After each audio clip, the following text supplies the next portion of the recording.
नमस्कार, श्यामप्रिया किचनमध्ये आपले स्वागत आहे। मी आज तुमच्यासोबत शेअर करते सांडग्याच्या भाजीची रेसिपी। आपण कमी साहित्यात एकदम टेस्टी अशी भाजी बनवूया, ती तुम्हाला नक्कीच खूप आवडेल।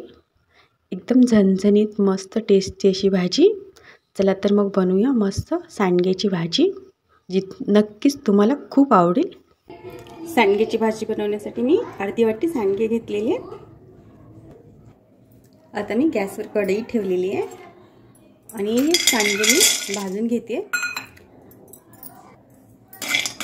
कमी गॅस करूनच भाजून घ्यायचे, एकदम लो गॅस ठेवायचा म्हणजे छान भाजले जातात सांडगे। सांडगे मस्त भाजले, कमी गॅस करून भाजले ना, कमी याच्यावर तर एकदम छान भाजले जातात। मस्त खमंग असे छान भाजून घ्यायचे। आता आपण हे सांडगे थंड करून घेऊ। मी गॅस बंद करून घेते। सांडगे भाजून घेतलेले मस्त थंड झालेले, हे छान थंड करून घ्यायचे सांडगे। आणि नंतर हे सांडगे आपण थोडे असे जाडसरच वाटून घ्यायचे, थोडे थोडे एकदम जाडसर थोडे वाटून घ्यायचे। हे बघा, या टाइप मध्ये वाटून घ्यायचे। तुम्हाला पाहिजे तर तुम्ही अख्खे ठेवू शकता सांडगे, पण थोडे असे जाडसर। एक सांडगेचे 4 तुकडे केले ना, मग मस्त आपली भाजी एकदम टेस्टी बनते। आता मी पाववाटी शेंगदाणे घेतलेले, शेंगदाणे मी भाजून घेतलेले।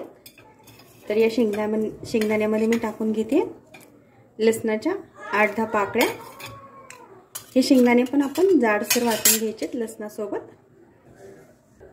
हे बघा, शेंगदाणे पण लसण सोबत असे मोठे मोठे वाटून घ्यायचे, असे जाडसर या टाइप मध्ये। आता मी तडका देऊन घेते।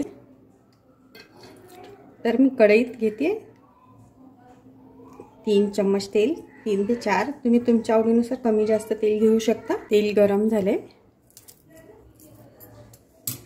याच्यात मी टाकून देते एक लसणाची पाकळी। लसूण गोल्डन ब्राउन झालेला आहे।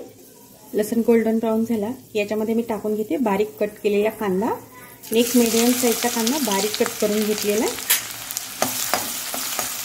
याला आपण मस्त फ्राय करून घ्यायचं। मी टाकून घेते याच्यामध्ये अर्धा चम्मच मीठ, चवीपुरतं मीठ टाकून घेते कांद्यामध्ये, म्हणजे कांदा आपला पटकन ब्राऊन होतो। कांदा छान ब्राऊन झालेला आहे, तर मी याच्यात टाकून घेते 2 चम्मच काळा मसाला। याच्यामध्ये मस्त मसाला आपण फ्राय करून घ्यायचा आहे। तुमचा मसाला किती तिखट आहे याच्यावर तुम्ही कमी जास्त मसाला टाकून घ्यायचा आहे। तर हा मसाला आपण मस्त 1 मिनिट फ्राय करून घ्यायचा आहे छान। मसाला मस्त फ्राय झाला की भाजीला पण छान टेस्ट येते। आणि गॅस कमीच ठेवायचा आहे आणि मसाला फ्राय करायचा आहे, नाहीतर पटकन करपला जातो मसाला। मसाला मस्त फ्राय झालेला आहे, तर याच्यामध्ये मी टाकून घेते आता पाव चमचे हळदी। हळदीला पण आपण फ्राय करून घेऊ आणि नंतर टाकून घेते आपण बनवलेले शेंगदाण्याचे कूट, जे आपण लसूण सोबत वाटून घेतलेले ते। याला आपण मस्त मसाल्यात मिक्स करून घ्यायचं। आता 1 मिनिट हा मसाला आपण छान कमी गॅसवरच भाजून घ्यायचा आहे, मस्त फ्राय करून घ्यायचा या मसाला सगळा एकत्र। आपला मसाला मस्त फ्राय झालेला आहे, तर आता याच्यामध्ये मी टाकून घेते आपण भाजून वाटलेले सांडगे। याला पण आपण मस्त मिक्स करून घेऊ। याच्यामध्ये आपण काळा मसाला टाकला ना, आपल्याला जास्तीचा मसाला कच्चा मसाला घेऊन गरम मसाला वगैरे घेऊन टाकायची आवश्यकता नाही आहे।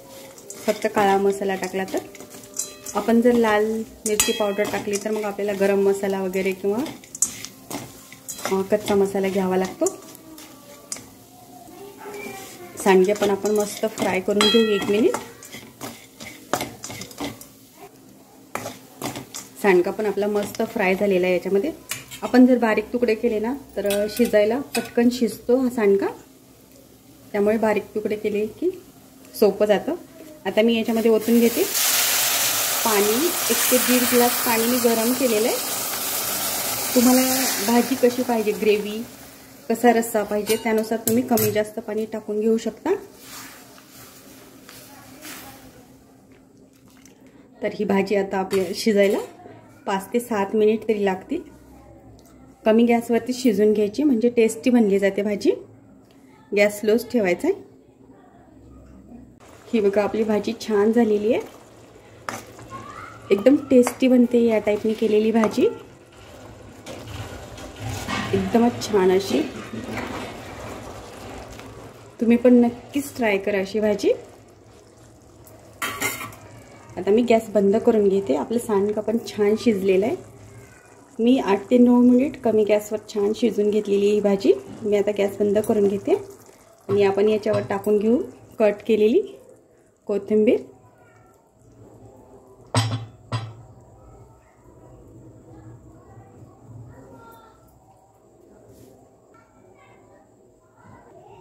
ही पहा आपली भाजी खूप छान झालेली आहे. ही दिसायला तर छान दिसते पण टेस्टी पण खूप बनते. तर तुम्ही पण नक्कीच ट्राय करा अशी भाजी.